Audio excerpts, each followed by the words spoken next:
Oh.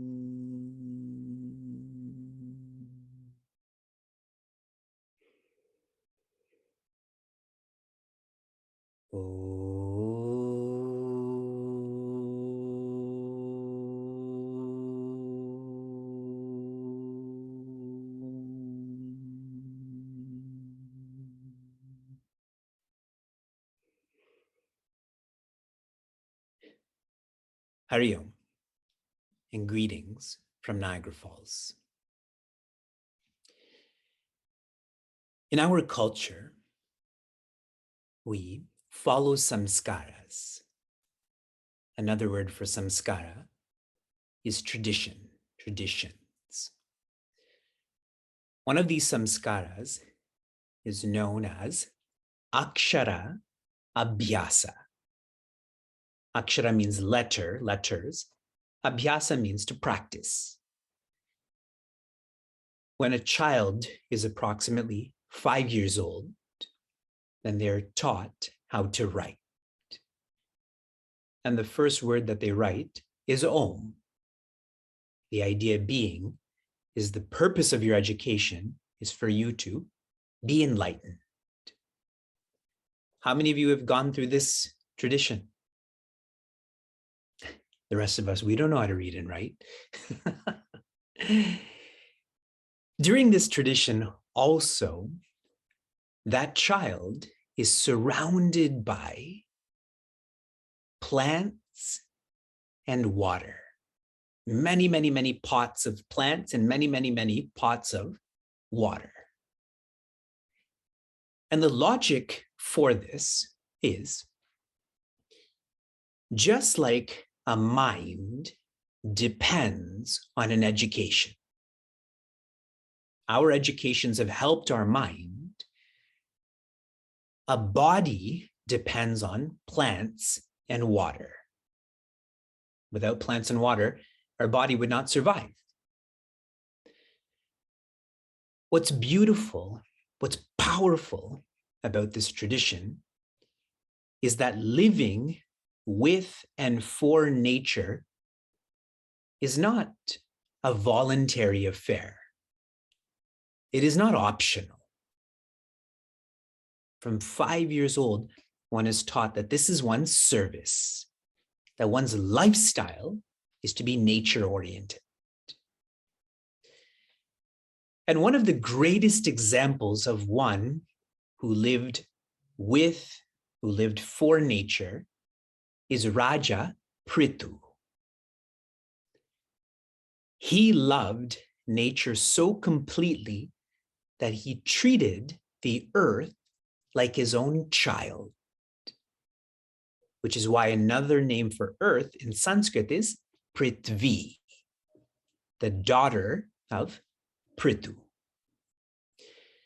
And details about how he loved nature are shared in Srimad Bhagavatam.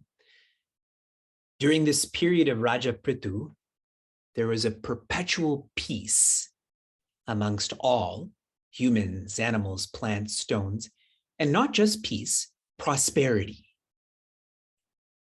As if the earth was responding to this love by loving back.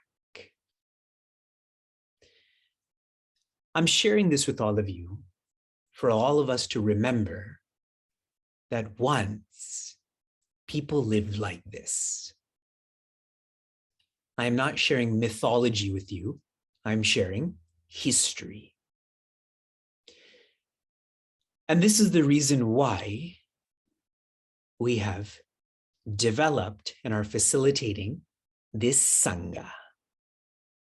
Sangha means association or community, to remember how we once lived with the aspiration that we will live like this again.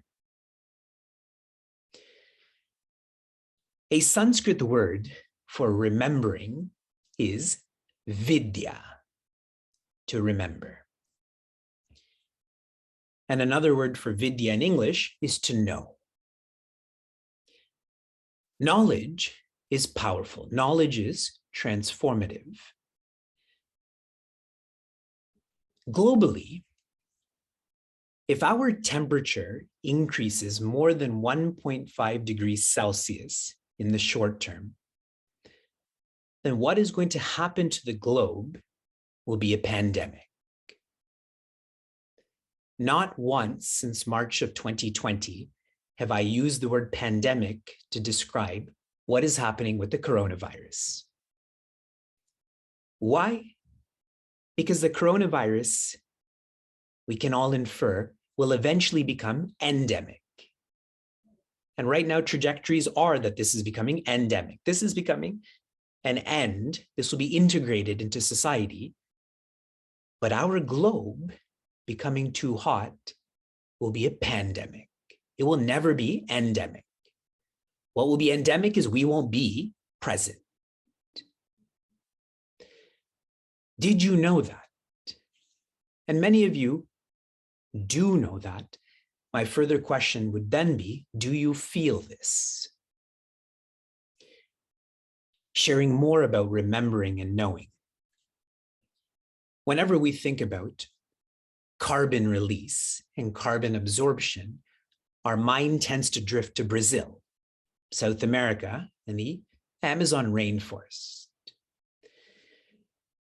What you probably don't know is that the soils in Canada store more carbon than the rainforests in the Amazon. The soil in Canada right now is storing 384 billion tons of carbon. When we don't know that, we feel this is just soil. Who cares? But with knowing this, now if this soil gets disturbed, what happens to that carbon? Where is it going? It's going to heat up our globe, leading to a pandemic. So what must be done? That soil has to be preserved, has to be protected. Is everyone following and feeling how important knowledge is? Knowing, remembering. This is why in our community, we are using a framework of LEST, L-E-S-T. This is a word we rarely use. Can you share with me in the chat? You can type this out. When do we use the word LEST? What are the following words after LEST? That's right. Lest we forget, and this typically is about veterans who have fought for the freedom of our countries. This tends to revolve around November 11th, Veterans Day, Remembrance Day. Lest we forget also applies to how we once lived. And you know how fond I am of acronyms, so LEST is an acronym. I told you, Zoom fatigue, 11 hours. L stands for learn. Every month, we will share insights into our earth, our environment, insights you may know, insights you may not know. This learning leads to the E, which means to engage. Every month, what will be shared is a action implementation of the month. Based on this learning, how can we engage in this learning? The S is support.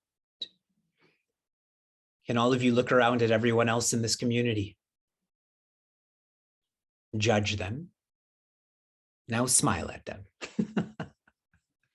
Our instinct is to judge, but it has to evolve to supporting each other in this engagement.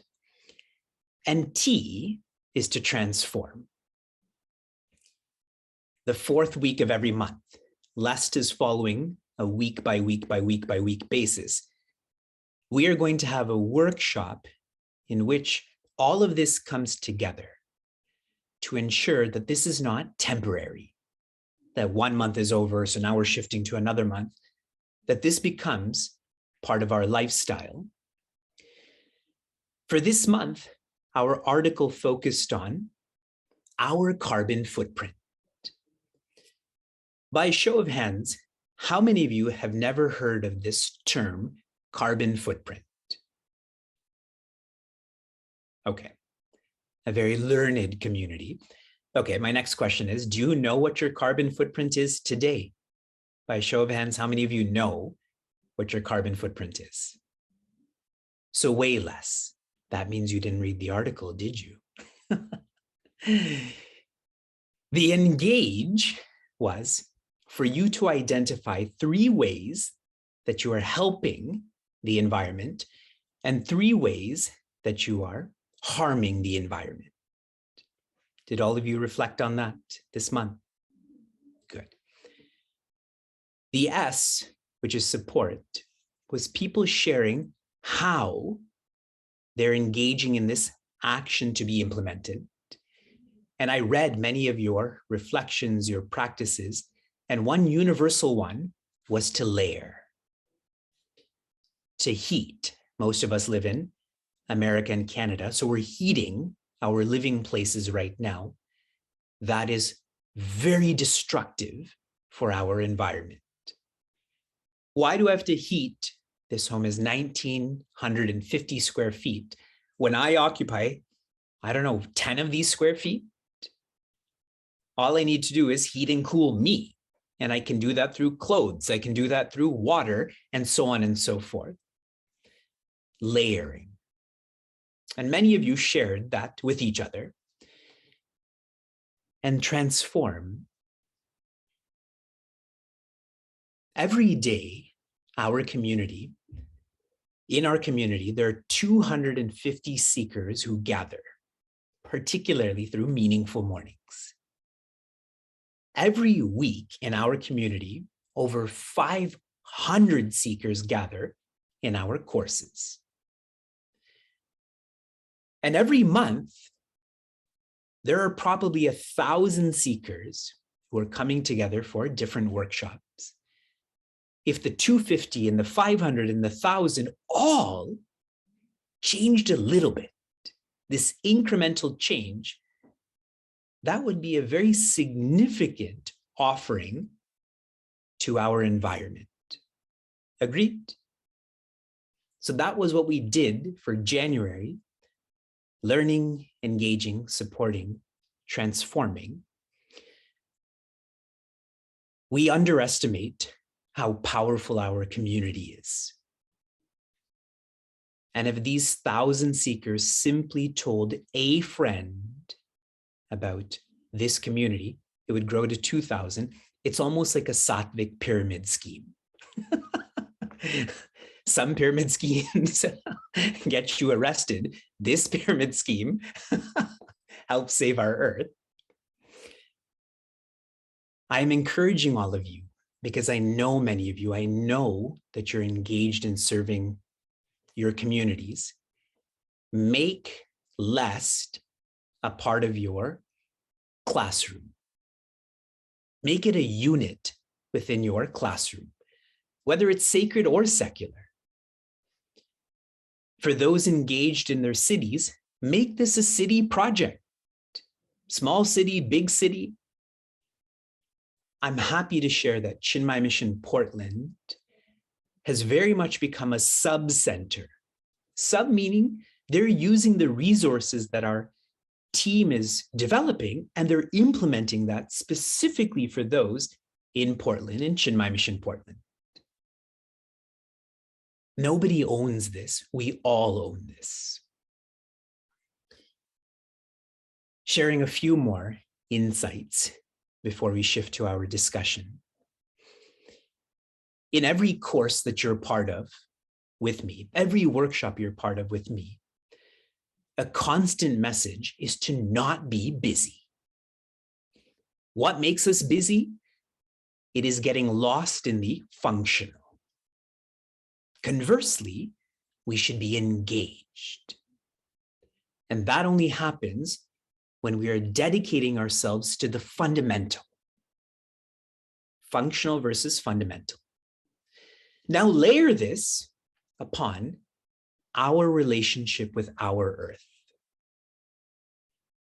Every one of us has a different dharma. Some of you are in college, some of you are grandparents. Your dharma is different. But everyone has the same swadharma, the universal responsibility, in a sacred sense, that is to be enlightened. But think of this practically. You're only able to facilitate your responsibilities because of the earth. If this earth was up in flames or drowned in water, can you go to college? We'll do it virtually then. Where do you think those fiber optic cables are laid down? In the earth. The satellites, there'll be nothing to connect to those satellites. Can you be a grandparent? Where would you live? Tending to our earth is a fundamental responsibility. It is our swadharma.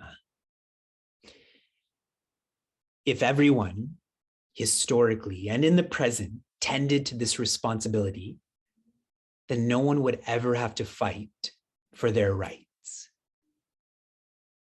Now, humans can fight for their rights. Can animals fight for their rights? Can plants fight for their rights? Can stones fight for their rights? If humans felt that this is their fundamental responsibility, there would be no need for activism. Activism is because we become deactivated. I know all of you are doing your best in terms of supporting our earth. You're buying used products, you're recycling, you're trying to change your diet. Keep doing that. But I would like to challenge all of us to do more, to give back more to our earth. Because if you just look around at where you're living, look at how much we've taken from the earth. My sweater, my laptop, the floor I'm sitting on, the heat that just turned on, the food that I eat, the water I use to bathe. I just keep taking and taking and taking. I'm challenging myself and challenging everyone in our community to give back more. And the easiest way to give back more is to give our resources. In our silence retreat today, we were discussing that if someone gave me or you $100,000, what would you do with it? I think at most you would buy something that is special to you, like something hobby-oriented. What I shared very specifically is I would get a massage next week. My kids are getting heavier, so my body is getting more broken. But I wouldn't know what to do with the remaining $99,900. I would simply give it to someone who needs it more because I don't need it. And I'm quite confident the same applies to you. Our team has invested a lot of research into finding out what is the best way for our resources to serve our earth. And what we've come up with is the environmental defense, and it's been a long day. Is it fund or foundation? It is fund. The Environmental Defense Fund. Try to visualize this. These are humans that are dedicating their entire life to defending the environment. They are experts at what they do. I am not an expert, but I can support someone who's an expert to protect our environment. It's as much their environment as it is my environment. And so our community today, during our devotional course, we talked about Prthvi Sevasanga, and we're aspiring to raise $10,001 for this fund from January 30th to March 1st. March 1st is a special day for all of us. It is Mahashiva Ratri. I'll speak more about it in our next workshop, but I often think about, try to visualize the halahala, or the poison, is carbon. And that Bhagavan Shiva consumed that for us. Our efforts, this fund, would be an expression of this service. Right before I joined all of you, I was looking at this fundraising page, and all of this is being shared in the chat. This is on social media. It will be emailed to you. The last time I checked, I think our community's fundraising was around $4,200. From our class this morning to even before the workshop started, $4,200. I have this wild idea that everyone in this workshop, as I'm speaking, will click on the link and donate 100,000. I mean, if everyone just donated $100, we'll blow that number out of the sphere. That fund will be like, whoa, who is our community? This is our community. Just reflect on how this fund that we're offering to this fund, how much of a trigger this can be. Do you all know who Dolly Parton is? Dolly Parton, in March of 2020, donated $1 million of her personal money to Vanderbilt University. And what did they end up creating? That was one of the research teams that helped to create the Moderna vaccine. Her $1 million is now potentially saving millions of lives. That's what our community can do. Final reflection point for all of you who like to watch shows via streaming, specifically Amazon Prime. How many of you watch Yellowstone? Yellowstone is this show about ranches in Montana. And the main character has this ranch that's 200,000 acres. And the owner keeps being reminded that this is generational wealth, meaning your family, every generation of your family will have this wealth. That's what our earth is. Generational wealth. Whose wealth is this? Every generation's, which means every generation has to take care of this. We shift from, this is not even a discourse, this is me speaking with you, to our discussion. What you're going to discuss is what the aim was for this month, the action to implement for the month, to identify 3 actions that you do that helps the environment, and 3 actions that you do that harms the environment. Helps, harms. As you're sharing, be honest. I shouldn't have to say that, but some of you are new, so be honest about what you're doing to help and to harm. And through this sharing, our community will synergize. Let's start, for the sake of letting it go. What are some of the harmful ways that you live? Harmful for the environment, which also means harmful for you and me. Please share in the chat. What are some ways that we are not living in harmony with our earth? We use a lot of electricity. Our home is too big. Long showers, order too much food, traveling by plane, delivery services, plastic soap containers, wasting food. I'll summarize everything.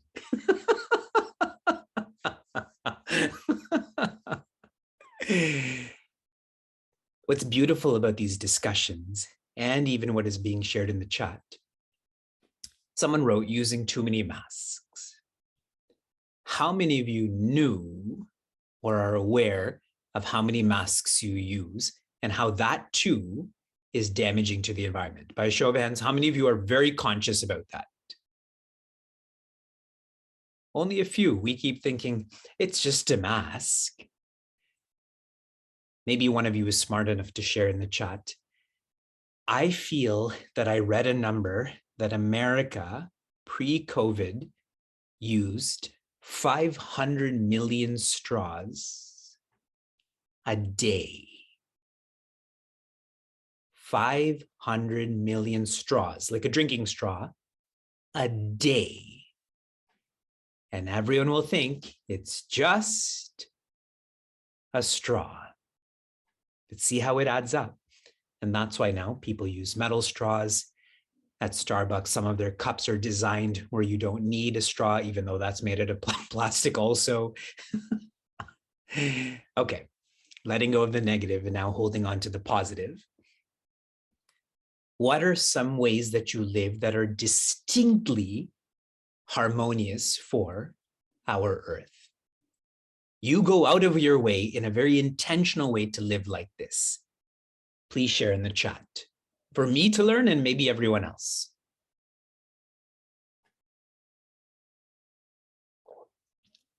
Using oat milk, having an electric car, line dry clothes, where there's no blizzards, yes. Composting, a shampoo bar, layering, not using sponges. I may have seen someone wrote not washing their hands. Wash your hands, okay? Lukewarm short showers, yes. When I was younger, my parents took my sisters and I to Bharat, to India, all the time. Whenever there was a 1 week break, they would take 1 month. I think at one point we were in India for 3 months. They hired a tutor to teach us while we were in India. And this was back in the day where you just stick those very dangerous electric rods into the water. You know, those electrocution hazards. That's how we warmed our water. But I was so scared of it that I would never want to do it. So I would just take cold bucket showers. So that meant Om Namah Shivaya. Rub, scrub, out. But so good for the environment, yes. Grow your own garden, immersion heaters. The practices that have been shared in terms of helping the environment on a scale of 1 to 10. 1 being extremely easy to implement, 10 being extremely difficult to implement. Before you share your ratings, please keep your context in mind. For many of us who live in Chicago and Cleveland and Boston, line drying our clothes is not possible. That's a 10. Share, generally, imagine you can club all of these practices into one. Is it extremely easy or extremely difficult to implement? Now share your analysis. Can you do it? Share a number. 1, extremely easy. 10, extremely difficult, in general.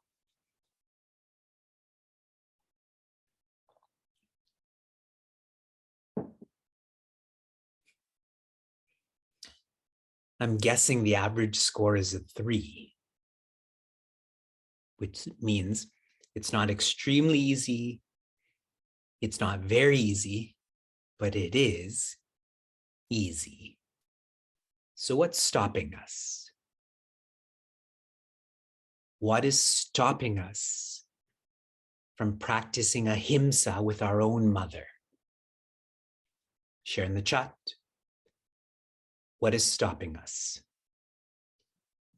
I'm seeing carelessness. I'm seeing convenience. Forgetting.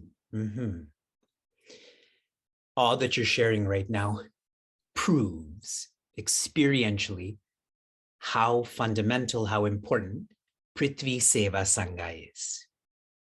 A community that is serving our earth. In the last 10 minutes, if anyone has any questions about what I shared, about what you discussed, about the whole community, please virtually put your hand up, and then you can verbalize your question. Any questions, what I shared, what you discussed, or this community. Ideas are welcome too. If you have ideas for this community, be active.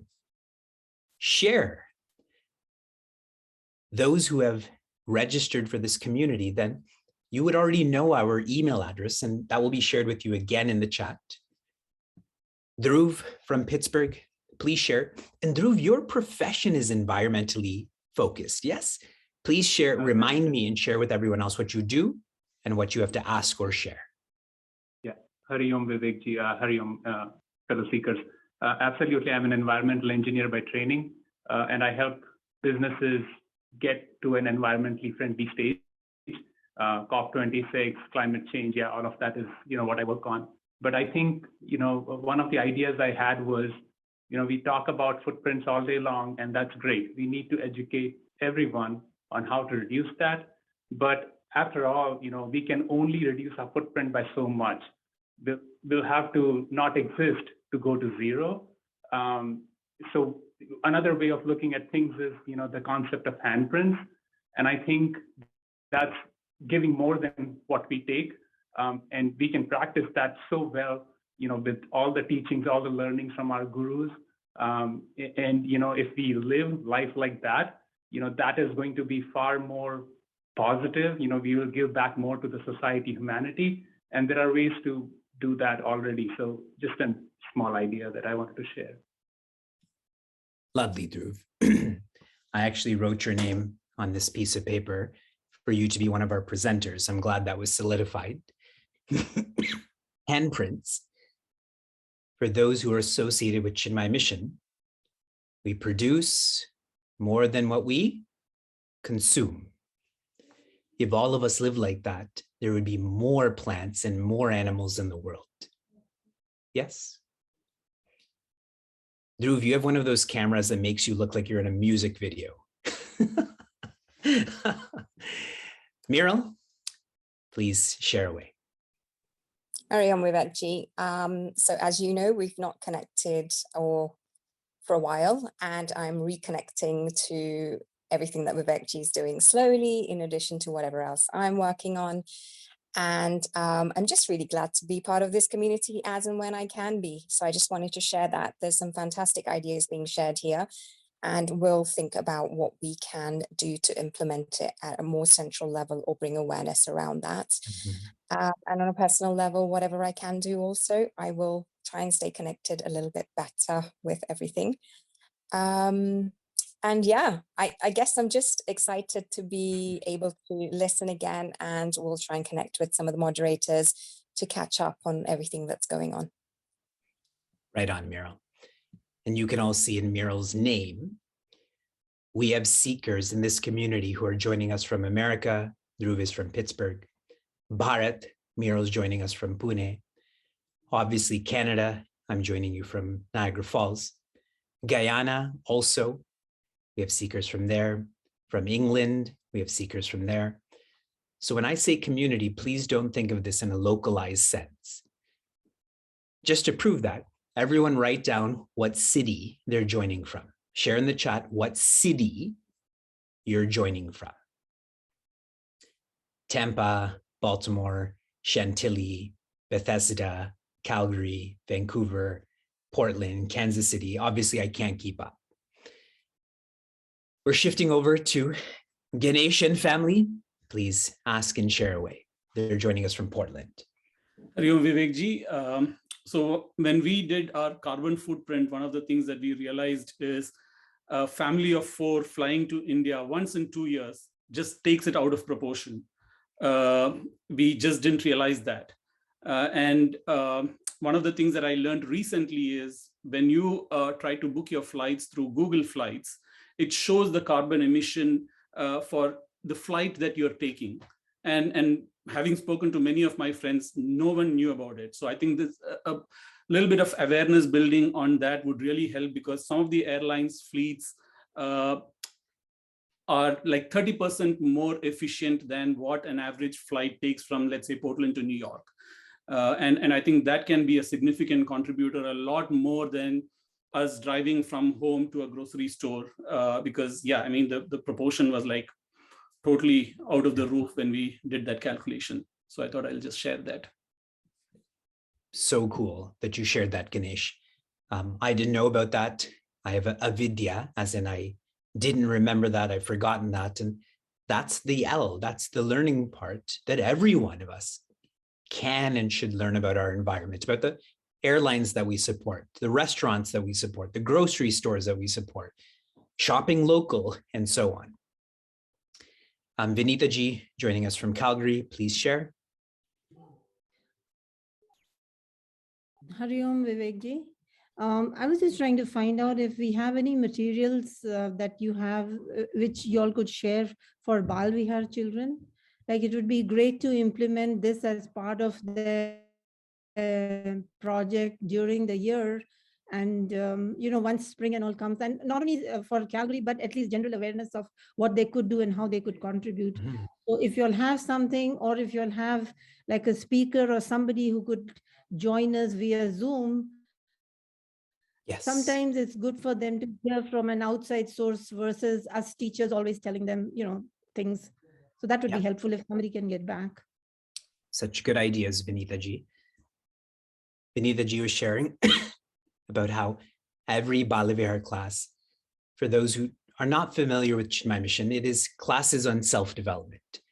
Every self-development class should include Prthvi Sevasanga as part of their unit or project. In terms of resources, team, please share in the chat. Go to Chinmaya Mission Niagara, go to the Prthvi Sevasanga community. There's lots of resources already, and it's only January.